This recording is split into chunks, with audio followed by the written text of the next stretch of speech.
అపోస్తల కార్యములు 2వ అధ్యాయము. పెంతెకొస్తను పండుగ దినము వచ్చినప్పుడు అందరూ ఒకచోట కూడియుండిరి. అప్పుడు వేగముగా వీచు బలమైన గాలి వంటి ఒక ధ్వని ఆకాశము నుండి అకస్మాత్తుగా వారు కూర్చుంటియున్న ఇల్లంతయు నిండెను. మరియు అగ్నిజ్వాలల వంటి నాలుకలు విభాగింపబడినట్టుగా వారికి కనబడి వారిలో ఒక్కొక్కని మీద వ్రాలగా అందరూ పరిశుద్ధాత్మతో నిండిన వారై ఆ ఆత్మ వారికి వాక్శక్తి అనుగ్రహించిన కొలది అన్య భాషలతో మాటలాడసాగిరి.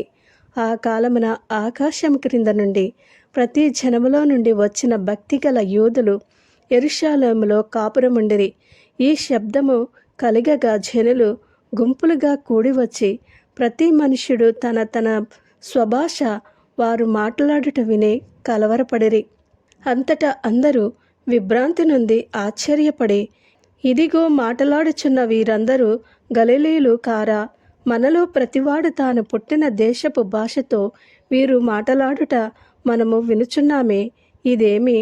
పార్థీయులు, మాదీయులు, ఎలామీయులు, మెసొపొతేమియులు, యూదయ, కప్పదొకియ, పొంతు, ఆసియా, ఫ్రుగియ, పంఫూలియ, ఐగుప్తు అను దేశముల యందలి వారు, కురేనీ దగ్గర లిబియా ప్రాంతముల యందు కాపురమున్నవారు, రోమా నుండి పరవాసులుగా వచ్చినవారు, యూదులు, యూదా మత ప్రవిష్టులు, క్రేతీయులు, అరబీలు మొదలైన మన మందరమును వీరు మన భాషలతో దేవుని గొప్ప కార్యములను వివరించుట వినుచున్నామని చెప్పుకొనిరి.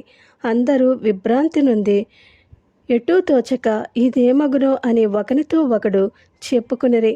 కొందరైతే వీరు క్రొత్త మద్యముతో నిండియున్నారని అపహాస్యము చేసిరి. అయితే పేతురు ఆ పొదనొకరితో కూడా లేచి నిలిచి బిగ్గరగా వారితో ఇట్లనెను, యూదయ మనుష్యులారా, యెరూషలేములో కాపురమున్న సమస్త జనులారా, ఇది మీకు తెలియగాక చెవియొక్కి నా మాటలు వినుడి. మీరు ఊహించినట్టు వీరు మత్తులు కారు, ప్రొద్దు పొడిచి జామాయిన కాలేదు. యావేలు ప్రవక్త ద్వారా చెప్పబడిన సంగతి ఇదే. ఏమనగా, అంత్యదినముల యందు నేను మనుష్యులందరి మీద నా ఆత్మను కుమ్మరించెదను. మీ కుమారులను మీ కుమార్తెలను ప్రవచించెదరు. మీ యవనులకు దర్శనములు కలుగును. మీ వృద్ధులు కలలు కందరు. ఆ దినములలో నా దాసుల మీదను నా దాసురాండ్ర మీదను నా ఆత్మను కుమ్మరించెదను కనుక వారు ప్రవచించెదరు. పైన ఆకాశమందు మహత్కార్యములను, క్రింద భూమి మీద సూచక క్రియలను, రక్తమును, అగ్నిని, పొగ, ఆవిరిని కలుగచేసెదను. ప్రభువు ప్రత్యక్షమగు ఆ మహాదినము రాకమునుపు సూర్యుడు చీకటిగాను చంద్రుడు రక్తముగాను మారుదురు. అప్పుడు ప్రభువు నామమును బట్టి ప్రార్థన చేయు వారందరూ రక్షణ పొందుదురు అని దేవుడు చెప్పుచున్నాడు.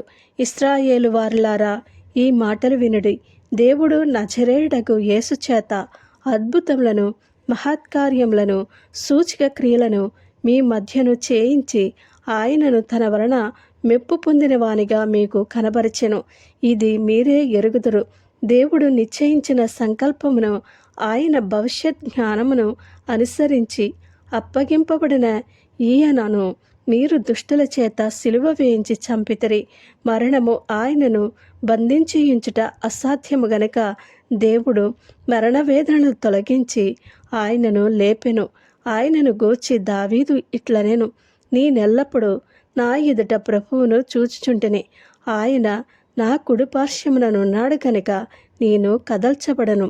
కావున నా హృదయము ఉల్లసించెను, నా నాలుక ఆనందించెను, మరియు నా శరీరము కూడా నిరీక్షణ కలిగి నిలకడగా ఉండును. నీవు నా ఆత్మను పాతాళంలో విడిచిపెట్టవు, నీ పరిశుద్ధిని కుళ్ళు పట్టనీయవు. నాకు జీవమార్గములు తెలిపితివి. నీ దర్శనం అనుగ్రహించి నన్ను ఉల్లాసముతో నింపెదవు. సహోదరులారా, మూలపురుషుడగు దావీదును గూర్చి మీతో నేను ధారాళముగా మాట్లాడవచ్చును. అతడు చనిపోయి సమాధి చేయబడెను. అతని సమాధి నేటి వరకు మన మధ్యనున్నది.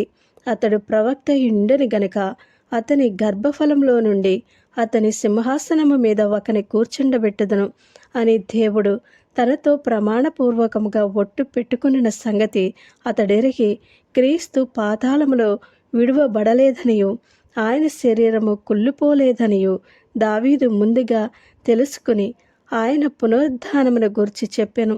ఈ యేసును దేవుడు లేపెను, దీనికి మేమందరము సాక్షులము.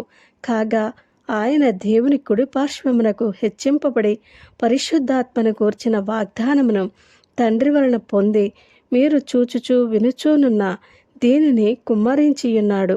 దావీదు పరలోకమునకు ఎక్కిపోలేదు, అయితే అతడిట్లనెను, నేను నీ శత్రువులను నీ పాదముల క్రింద పాదపీఠముగా ఉంచు వరకు నీవు నా కుడిపార్శ్వమున కూర్చుండుమని ప్రభువు నా ప్రభువుతో చెప్పెను. మీరు సిలువ వేసిన ఈ యేసునే దేవుడు ప్రభువుగాను క్రీస్తుగాను నియమించెను. ఇది ఇశ్రాయేలు వంశమంతయు రూఢిగా తెలుసుకునవలనని చెప్పెను. వారు ఈ మాట విని హృదయంలో నొచ్చుకుని, సహోదరులారా, మేమేమి చేతుమని పేతురును కడమ అపోస్తలులను అడగగా, పేతురు, మీరు మారుమనస్సు పొంది పాపక్షమాపణ నిమిత్తము ప్రతివాడు యేసుక్రీస్తు నామమున బాప్తిస్మము పొందుడి, అప్పుడు మీరు పరిశుద్ధాత్మ అను వరము పొందుదరు.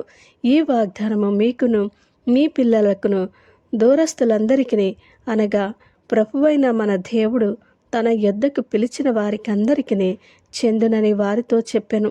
ఇంకను అనేక విధములైన మాటలతో సాక్ష్యం ఇచ్చి, మీరు మూర్ఖులకు ఈ తరము వారికి వేరై రక్షణ పొందుడని వారిని హెచ్చరించెను. కాబట్టి అతని వాక్యము అంగీకరించిన వారు బాప్తిస్మము పొందిరి. ఆ దినమందు ఇంచుమించు 3,000 మంది చేర్చబడిరి. వీరు అపొస్తలుల బోధయందును, సహవాసమందును, రొట్టె విరుచుట యందును, ప్రార్థన చేయుట యందును ఎడతెగక ఎండిరి.